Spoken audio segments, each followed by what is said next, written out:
We continue now at the top of Daf 65b Daf and Meseches Bava Kamma. This is Bava Kamma Daf 65b. And the previous Amud Rav said that Keren Kein Shaganav, when you pay back the principal, you have to pay back what it was worth at the time it was stolen. But when it comes to the Kefil and the Tashlumi Arba V'Chamisha, then it goes by Keshas Hamad Bedin. It goes by what it's worth at the time the Ganav is brought to court. And the Gemara said that there's a brisa that supports what Rav said. The brisa is discussing a case where a person is a Toin Tainas Ganav, and the brisa says if the situation is that the Eidim come first and say that really the person who's being Toin Tainas Ganav, this Shomer who's claiming it was stolen from him, is lying and really he has the item. So when the Eidim come by Toin Tainas Ganav, the halach is he has to pay kefil. And Rabbi Yaakov says in the brisa that there's also an obligation, if he admits there's an obligation to bring a korban asham, but if the chomesh is exactly the same value as the kefil, so then he doesn't have to worry about the chomesh. And the brisa continues, V'chachamim omrim, and the chachamim say, Berosho v'chamishiso. The pasuk says, v'chamishisav. The pasuk says, Omni kol asher yishava olav lasheker, v'shilam also berosho v'chamishisav Yosef olav. It talks about paying back the item, and then it talks about the 1/5. And so the chachamim darshan the pasuk as follows, Berosho v'chamishiso, mamon hamishtalim berosh. The money that's paid up front, mosif chomesh. Then you add a fifth. Mamun she'ein mishtalim barosh, but if it's money that's not paid up front, ein mosif chomesh, then there's no halacha of adding a fifth. And Rashi explains, V'chachamim omrim mamon hamishtalim barosh. The chachamim say, if the money is paid, meaning it's paid barosh she'eino mishalim ela keren, meaning you're only paying the principal, v'heshev es hashamo hainu keren, when it says in the pasuk v'heshev es hashamo, that refers to paying back the keren, shu asham v'chotei olav, that's what he's guilty about, that's what he sinned on, u'v'kra achrina ksiv hasam v'es hashamo yavi l'Hashem, it says in another pasuk, v'es hashamo yavi l'Hashem. So in those kinds of situations where you're paying only the principal, then you also pay the fifth. That's what the chachamim are saying. V'she'eno mishtalim barosh, but if it's a case where you're not only paying the principal, that's what it means you're eno mishtalim barosh. Ki hacha, like over here, de'ika kefil, where you're paying not just the principal, but you're paying the kefil, the double payment as well. Lo shayich ba din chomesh klal. So then there's no chomesh at all, according to the chachamim. V'afilu lo shavin chumsha ukefela. Even if the chomesh and the kefil are not exactly equal, pater, you would still be pater from the chomesh.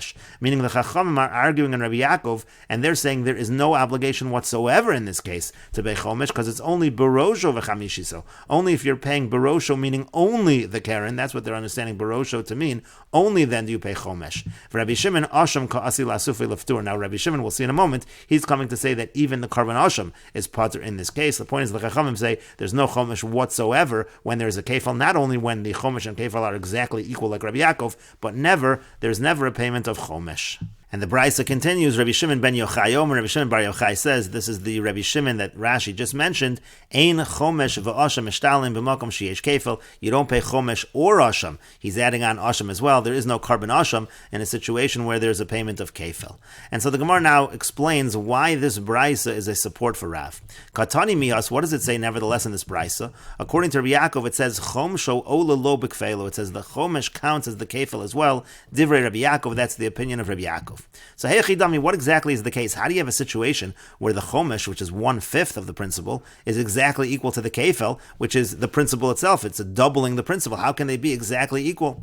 And so the Gemara says, Ilema demei kara shavya dalid ulavasov shavya arba. If you're going to say the case is that it was always worth the same amount, the item that stole was 4 zuz, and then at the end is also 4 zuz at the time of the hamad bedin. So chomsha ola lo b'kfelo, so the chomesh is considered the same as the kefil because they're again worth exactly the same. That's not true.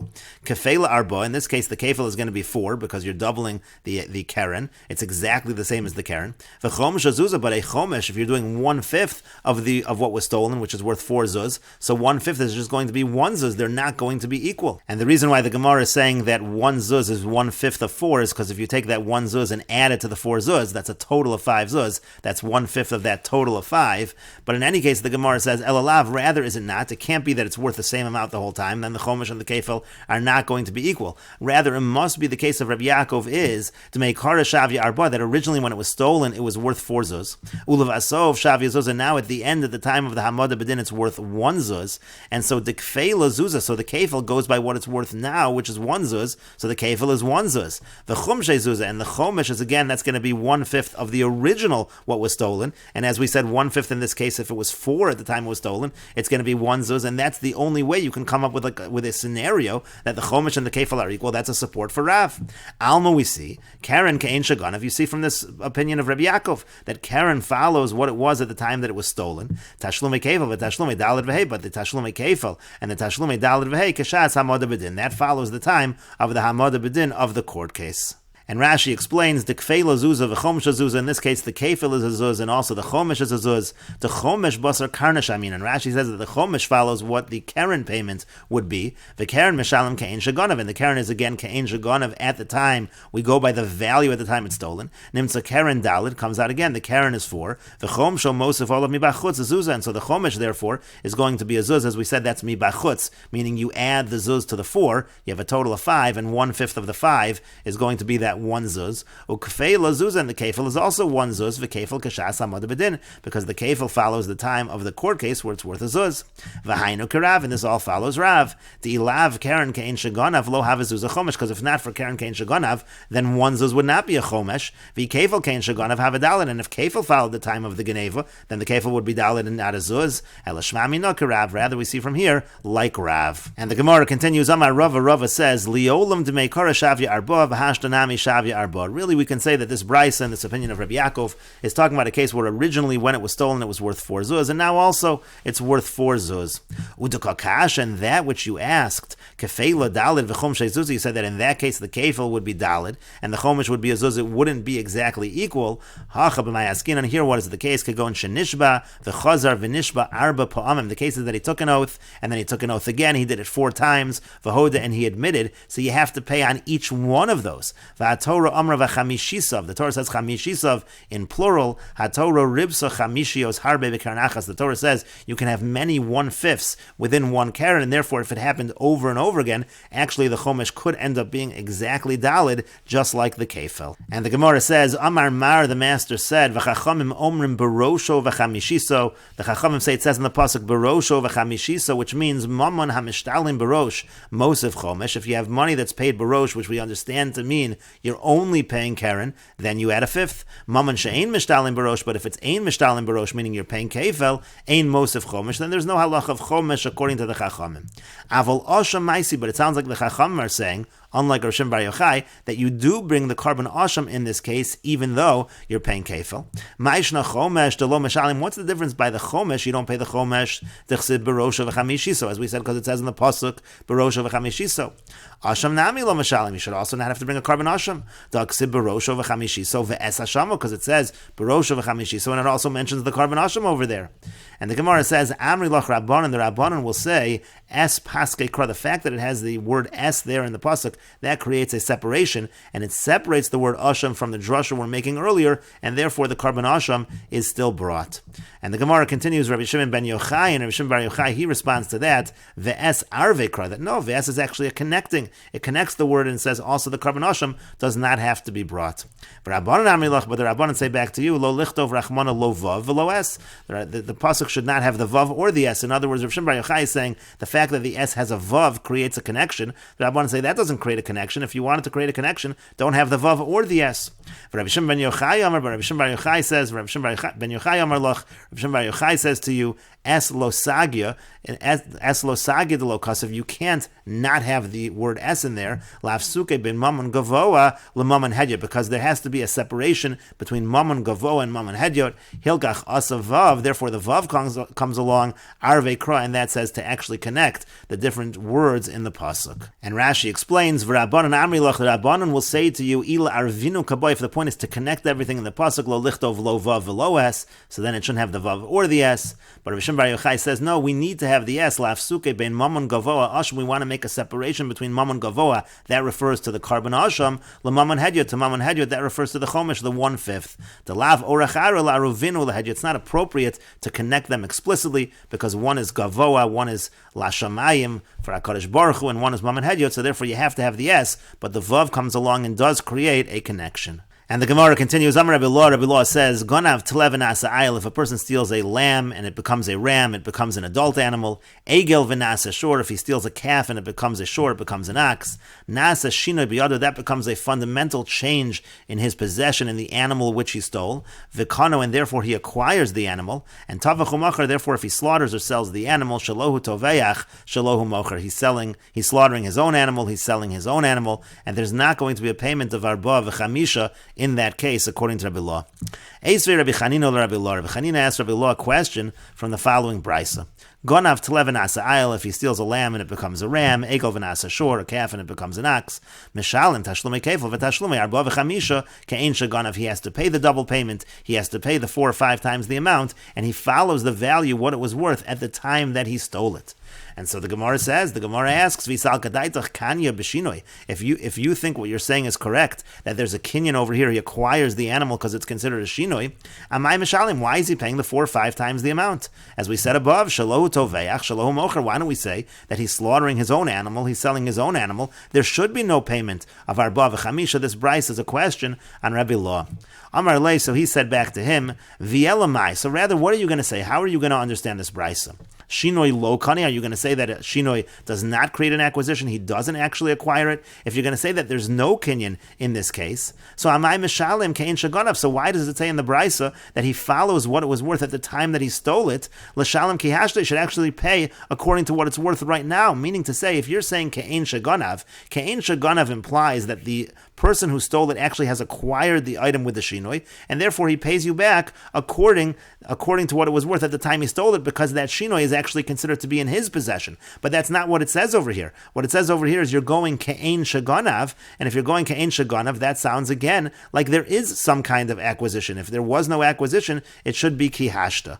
And the Gemara says, Amar lei, so he said back to him, ki hashta hainu taim de lo mashalim, the reason why he doesn't pay according to what it's worth right now, misham da Amar lei, is because he can say to him, Torah ganvi mimech, did I steal an ox from you? Dichra ganvi mimech, did I steal a ram from you? So meaning to say, what he originally stole actually was a lamb, what he originally stole actually was a calf, and that's why you do the evaluation according to the brisa, according to what it was at the time that it was stolen, but still you have to pay the arba v'chamisha. It's still a question on Rabbi Law. Amar leis, Rabbi Law said back, Rachmana nitzlan mehai daita, the merciful one should save us from your opinion. That doesn't make any sense.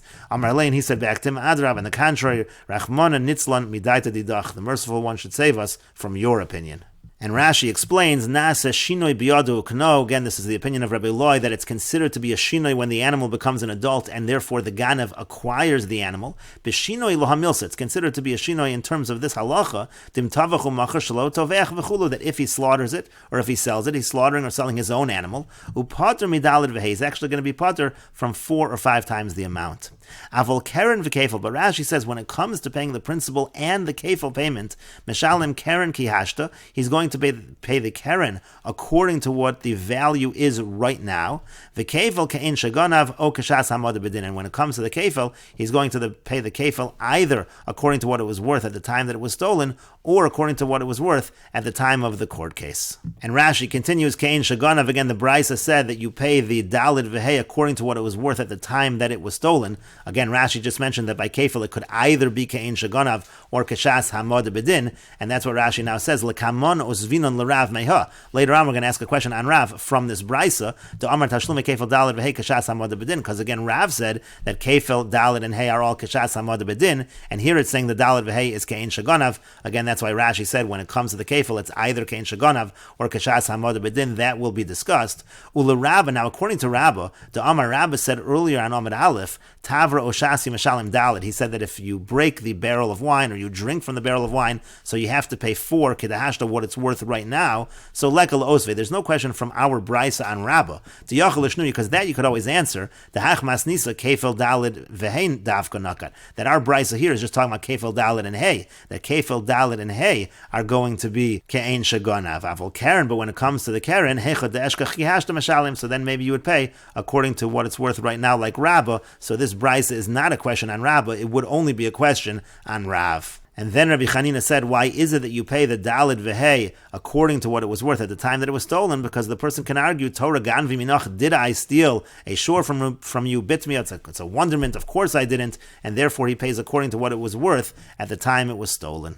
And we should note, according to Rashi, that the entire discussion between Rabbi Lo and Rabbi Chanina is specifically, again, with regards to the payment of dalid v'hei. Rabbi Lo is arguing that there is a kinyan in terms of shinoi for the fact that the tvich and the mechira is considered shalohu tavach, shalohu machar, and there is no dalid v'hei whatsoever, but that specifically in terms of the dalid v'hei, it is not relevant in terms of the keren and the kefel, that you're going to pay ki hashta. There we are not going to say anything about a kinyan in terms of the shinoi. That's what Rabbi Lo says. And Rabbi Chanina says that when it comes to the dalid v'hei, there is a payment of dalid v'hei, and that payment of dalid v'hei goes ke'ein shaganav, what it was worth, according to what it was worth at the time it was stolen. And that's what Rabbi Lo says. If you're going to say there's a dalid v'hei, then you're saying there is no kinyan of shinoi in terms of dalid v'hei, but if there is no kinyan, then it should be kedahashta, it shouldn't be ke'ein shaganav, and that is the dispute between Rabbi Lo and Rabbi Chanina. And the Gemara continues at the two dots. Maskef lo Rabbi Zera. Rabbi Zera asks the following question: V'nikninu b'shinoi hashem. But why don't we say that there's an acquisition not from the shinoi, the physical change of the animal, but the shinoi hashem? The animal now is called by a different term. It's called by a different name, and that should be a kinyan. And the Gemara says, Amar Rava says, Shor ben yomo kare shor. An ox, even if it's a day old, it's still called a shor. It's still called an ox. Ayil ben yomo kare ayil. And a ram, even in the first day, is called a ram, and therefore there is really no shinoi hashem over here to create a kinyan. Shor ben yomo kare shor. How do we know that a shor ben yomo is called a shor? Techsiv, like it says, it's written in the pasuk, shor okesav oez ki yivoled. Talks about a shor right when it's born. It still calls it a shor. And the Gemara continues along the same lines. Ayil ben yomo kare ayil. A ram, when it is 1 day old, it is called a ram. Techsiv, as it's written in the pasuk, ve'eleit soncha lo achalti. It says that I didn't eat the rams of your flock. So what was Yaakov saying? Elim hu lo achal kevasam achal. Was he saying that he didn't eat the rams, but he did eat the lambs? Obviously not. Elalav shmamina. Rather, doesn't it teach us ayil ben yomo kare ayil, that when it's 1 day old, it's also called an ayil? He meant that he didn't eat. He didn't take any of the animals. But the Gemara continues, Mikol makom kasha. Nevertheless, this brisa is a question on Rabbi Lo. As Rashi says, Mikol makom kasha Rabbi Lo. Nevertheless, we have a question from the brisa on Rabbi Lo, because Rabbi Lo said explicitly that in a situation where the animal grows into an adult animal, there is no payment of dalid v'hei. And here in the brisa is saying there is a payment of dalid v'hei. And the Gemara says, Amar Rav Sheshes says, Hamani Beis Shammai. Who's the author of this brisa? This particular brisa is authored by Beis Shammai. That's why it's not a question on Rabbi Lo. Do Amri, because Beis Shammai say, Shinoi b'mekomo omedis. The Shinoi is considered to be in its place, meaning to say the animal is in its place. It's not really considered to have left the reshus of the original owner through the Shinoi v'lo kani, and therefore, according to Beis Shammai, the Ganav has not acquired the animal in terms of the payment of dalid v'hei. We don't say shalohu tovech, shalohu mocher, and that's why there is a payment of dalid v'hei according to the brisa. And Rashi says, Shinoi b'mekomo omed afagav de'ishni. Even though there's a change, lo nafik mershus bailim, it doesn't leave the reshus of the original owner. And the Gemara continues, Detanya, as we learned in a brisa, nasan lo be'esnena. If a person gives a prostitute as payment for the prostitution, gives her chitin, gives her wheat, v'asan solas, and she makes it into flour, zeisim gives her olives, v'asan shemen, and she makes it into oil, anovim v'asan yain, gives her grapes, and she makes it into wine. The halacha in general is that the payment for prostitution cannot be brought on the mizbeach, but here there was a shinoi in the items. So tani chada aser, one brisa says that it's aser to bring it in the Beis HaMikdash as a carbon, v'tani chada mutter, but the other brisa says it's mutter because apparently the shinoi makes it that it is a new item and it's not a problem of bringing it as a carbon. V'yamar Rav Yosef, and Rav Yosef said, Tani gurion demei asporek. Gorion from Asporek taught as follows: Beis Shammai Osrin, the machlokas and the brises can be explained as a machlokas Beis Shammai Beis Hillel. Beis Shammai say that the items are prohibited as a carbon; they do not take into account the shinoi. Beis Hillel matir, and Beis Hillel say that it's mutter; they take into account the shinoi. And again, that's why Reb Ilah will say that this brisa, which says that we do not take into account the shinoi, it is following Beis Shammai. My time at the Beis Shammai. What's the reason of Beis Shammai? Dechsiv, as it's written in the pasuk Gam. It says in the pasuk that talks about Es Non Zona. It says also l'ravo shinuyim, that comes to exclude even something that undergoes a shinoi. It's still aser as a carbon. Ubeis Hillel, but Beis Hillel say haim. It says in the pasuk Gam shneihem. That's like haim velo shinuyim. It means them, but not the things that undergo a shinoi. If it undergoes a shinoi according to Beis Hillel, it's permitted. Ubeis Shammai, and Beis Shammai, what do they do with the haim? Hahu, that haim is teaching us, and we will continue with this discussion in the next video on Daf 65b Amud Aleph.